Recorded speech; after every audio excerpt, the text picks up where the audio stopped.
Halo sahabat trader, kembali lagi dengan saya Ardi Novianto Putra, instruktur edukator dari XM Indonesia. Nah, kali ini saya mau sharing mengenai apa saja yang perlu teman-teman perhatikan ketika teman-teman itu trading pada mata uang USD ya.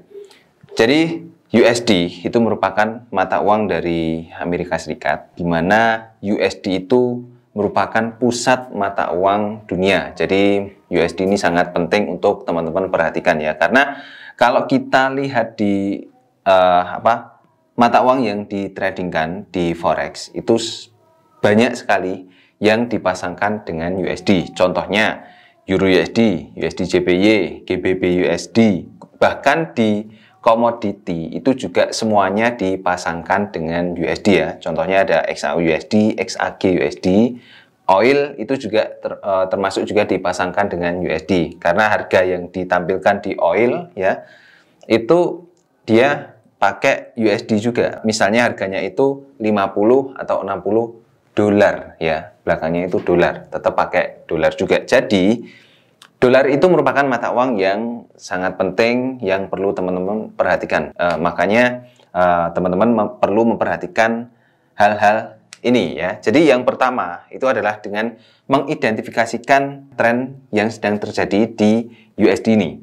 Jadi sebenarnya kita itu bisa melihat USD itu sedang kuat atau tidak dengan melihat dari indeks USD ya, indeks dolar. Nah, indeks dolar itu bisa kita lihat di kalau nggak ada di platform trading kita, ya kita bisa lihat di kayak di TradingView, kemudian di investing.com ya, di bagian chartnya itu kita bisa melihat indeks dolar ini. Jadi kita bisa mengidentifikasikan tren dari indeks dolar ini untuk untuk mengambil kesimpulan di pair yang sedang kita gunakan untuk trading.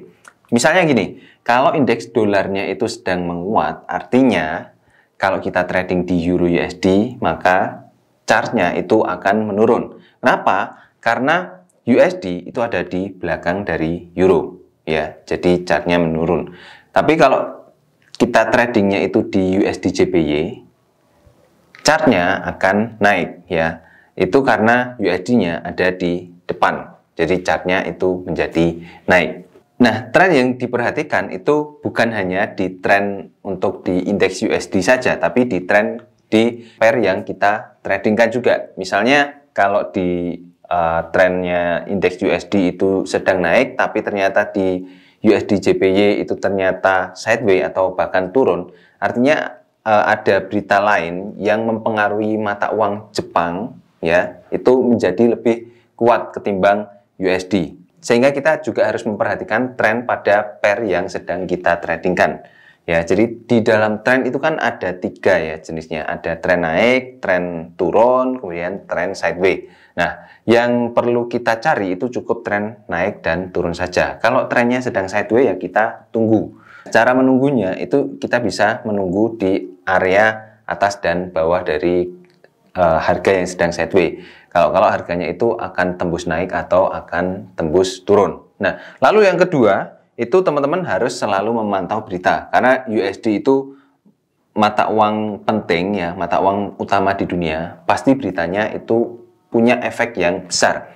Berita-berita yang perlu teman-teman perhatikan di sini yaitu adalah berita kayak perang gitu ya. Perang itu juga sangat mempengaruhi mata uang USD. Kemudian berita inflasi, kemudian berita suku bunga, karena inflasi dan suku bunga ini juga saling ada hubungannya. Ketika inflasinya itu naik, maka the Fed atau sebagai bank sentralnya dari dolar ini akan mengambil kebijakan, akan menaikkan suku bunga atau menurunkan suku bunganya ya, sesuai dari inflasi yang sedang terjadi atau kondisi ekonomi di Amerika Serikat. Kemudian berita-berita lainnya yang perlu diperhatikan itu adalah pemilu di Amerika Serikat tentunya ya. Mengapa kita perlu memperhatikan berita ini? Supaya kita itu bisa aware dengan berita yang sedang terjadi. Karena berita yang sedang terjadi itu mengakibatkan lonjakan volatilitas yang cukup tinggi terhadap mata uang ya yang kita tradingkan. Nah, kemudian yang ketiga itu adalah dengan mengidentifikasikan level support dan resisten. seperti yang poin yang pertama tadi, ada trend sideways ya, kita bisa menunggu pada area support ya, area support bawah dan area resisten yang ada di atas pergerakan harga. Jadi kita bisa menunggu apakah harganya itu akan menembus area support sehingga kita bisa open posisi sell, atau kita bisa menunggu apakah harganya itu akan menembus area resisten sehingga kita bisa open posisi buy di situ ya. Jadi level-level support dan resisten ini sangat penting sekali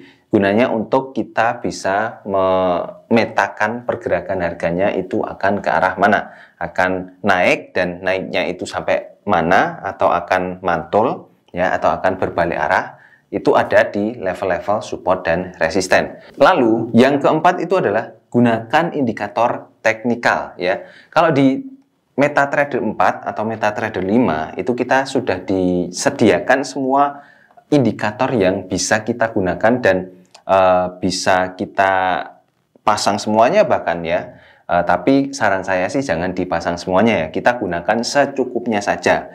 Dan intinya kita tahu bahwa pengelompokan dari indikator ini ada 4, yaitu yang digunakan untuk mencari momentum ya. Momentum itu kayak momentum jenuh jual, jenuh beli gitu ya. Kemudian yang digunakan untuk mencari tren ya. Tren itu contohnya indikator tren ini adalah kayak moving average ya, yang mengikuti pergerakan harga.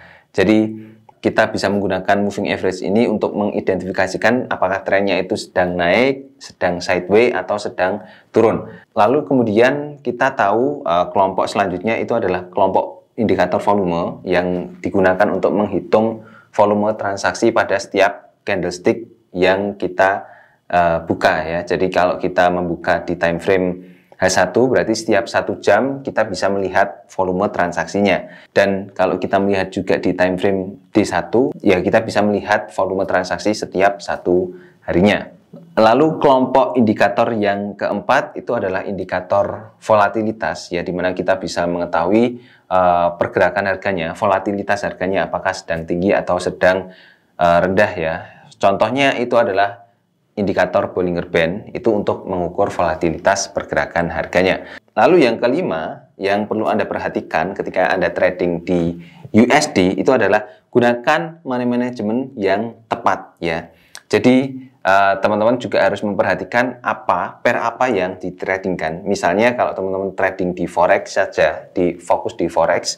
Nah, teman-teman itu juga harus memperhatikan money management ketika teman-teman trading di forex. Tapi kalau teman-teman trading di komoditi, teman-teman juga harus memperhatikan money management ketika teman-teman itu trading di komoditi. Karena forex dengan komoditi, money managementnya itu berbeda ya. Komoditi itu membutuhkan lebih banyak margin sehingga modal kita dan money management yang perlu kita atur itu jauh lebih ketat ya. Kalau di forex itu karena marginnya lebih rendah ketimbang di komoditas ini, jadi teman-teman bisa mengatur money managementnya lebih bebas lagi, seperti itu teman-teman. Nah, money management itu penting karena money management ini sebagai benteng terakhir ketika kalau teman-teman itu melakukan analisa dan melakukan kesalahan. Nah, kalau sudah melakukan kesalahan pastinya kita mengalami rugi yang besar dong. Kalau kita tidak menggunakan money management yang baik, ya efeknya kita akan mengalami MC atau modal yang sudah kita masukkan ke dalam trading forex itu akan habis. Makanya teman-teman membutuhkan yang namanya money management ini, sehingga kalau kita melakukan kesalahan ya kita masih bisa punya kesempatan untuk memperbaiki kerugian yang sudah kita alami sebelumnya. Nah, jadi kira-kira seperti itu teman-teman untuk sharing saya di video kali ini. Semoga bermanfaat ya. Terima kasih buat teman-teman yang sudah nonton video ini sampai akhir. Jangan lupa untuk dukung terus channel XM Indonesia dengan cara subscribe channel XM Indonesia, nyalakan juga notifikasi loncengnya supaya teman-teman tidak ketinggalan video-video edukasi dari channel XM Indonesia. Saya Adi Novianto Putra, sampai ketemu di video selanjutnya. Bye-bye.